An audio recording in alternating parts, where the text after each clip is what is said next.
I first became interested in using social media as a researcher when a colleague of mine told me how she'd found out about some really interesting research that was going on via Twitter.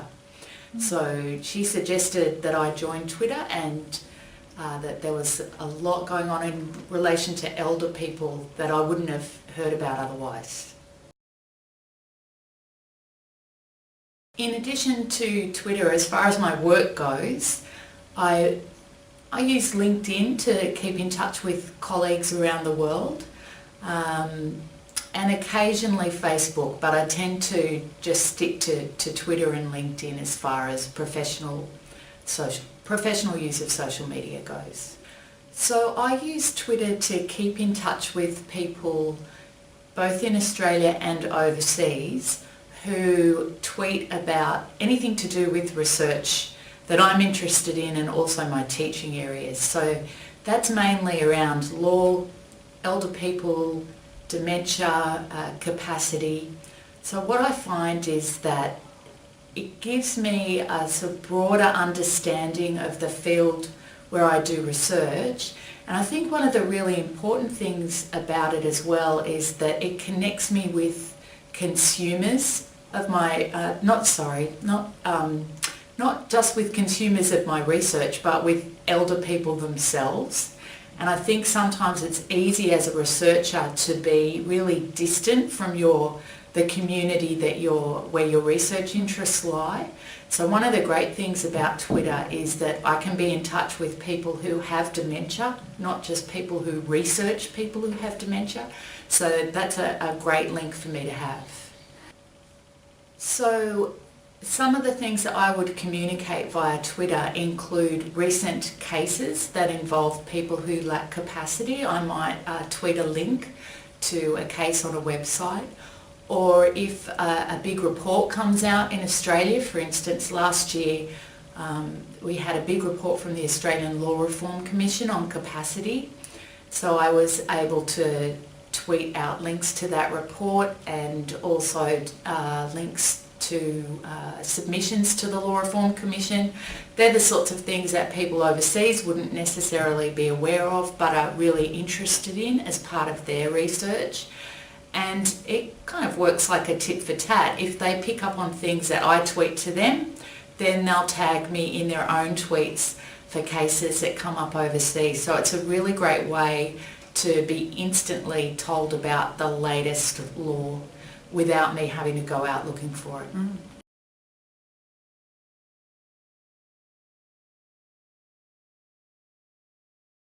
Thinking about some of the ways that social media has changed my research over the last couple of years, I think one of the big differences is how immediate it is, and the fact that I can get updates about research on the same day that they're released. I can be sent a link to articles that haven't even been published yet because colleagues who write them can send them out to me and let me know about them in advance, which is great. It means if I have something published, I can tweet that out to all the people who follow me. So nearly about 1,000 people can be told if I've just published an article. Now I know they're not all going to read it, but I think that means there's probably a few more people who read my articles than if I hadn't tweeted it out there. But the other thing that I like about it that I mentioned earlier is that I can be reading posts by people who have dementia, and they might be posting about their reactions to research. And that's something that I wouldn't see otherwise. So I sometimes see tweets by people who are living with dementia, and they might talk about researchers being dismissive of their concerns or not taking their lived experience into account. So it's that constant reminder that there is a community of people who are living the experiences that I'm writing about that I need to keep in mind when I'm researching this issue. I think one of the other benefits of social media is that because your name is out there, people approach you with opportunities that you never would have thought of and which you might not have time to pursue yourself or might not even be interested in pursuing. So I've had headhunters contact me on LinkedIn. I've had people give me job offers. through LinkedIn and through Twitter as well. So if you're looking for work, I would also recommend having a strong presence in social media, particularly where you've got some way of controlling your reputation. I think one of the good things for legal researchers in terms of using social media is related to that immediacy, but also the links to the wider world. You can be very isolated in Australia. And although we've had online access to legal databases for quite some time now, it is still time consuming to search those. So if you can be told about cases as they happen and as they're published, it really does save you a lot of time. And I think the other thing about that is people who are blogging and tweeting are writing case summaries for you. So it really saves a lot of time. I read a great blog article the other day that was a summary of a judgment that was over a judgment from Singapore. It's a judgment that goes over 200 pages. I don't have time to read that whole case, but I can find the main points I need to know just by being linked into this person via Twitter, who then puts in a link to somebody else's blog and a link to the case. So all that research is already done for me. I don't have to go into library databases and find them.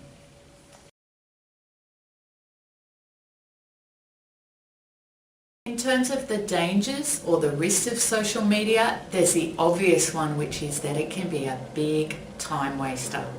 And if you're not really disciplined about the time that you spend on Twitter, you can easily fritter away an hour or two of your day following interesting articles that aren't necessarily linked to your research. So like everything with research, you just have to be very disciplined about how and when you're going to use it. You don't have any control over who follows you on social media and how and why they might be retweeting what you tweet, so that could be a danger as well. If people think that your followers are reflective of your own views, or that things that you've looked at or favorited reflect your own views. So I think you need to be careful about that. I think one of the things that I really need to improve upon is focusing on the impact that my use of social research has. So I think one of the dangers is that you can look at the number of followers you have and think that that in itself is a research impact, but of course it's not. So the important thing to focus on is how much has this networking translated to people actually using my work, citing my work, as well as thinking about how useful has this social media contact been for me in saving research time, finding articles. So it's those two-way things are really important. I think my use of social media means that I can have an instant rapport with people when I finally meet them face to face at a conference. So if I know that someone who's been following me on Twitter and vice versa is going to be at a conference, I can tweet them in advance, let them know I'll be there, arrange to meet up. I can check in on things that they've been tweeting and posting, so that I already have things to talk about when we meet up at the conference, and that makes those connections a lot easier. I think one of the things about using social media with wider audiences is just that issue of getting your name out there. The more that people see your name, see your tag, see your work and see you commenting on things, even if they're not intimately related to your research, it just kind of puts you out there into their consciousness, so that when you do have really important research findings, your name rings a bell with them. They're much more likely to read your article and to take you seriously if they've already heard of you. Even if they don't really know why they've heard of you or where they've heard of you. It's just that familiarity that's really important. In terms of using social media, I would really recommend that people give it a go. It's not that time consuming if you're disciplined about it, It only takes 15 minutes out of your day to maintain an active profile and to get things out there, and you'll be amazed at the sort of research and interesting issues that come up that you would never know about otherwise.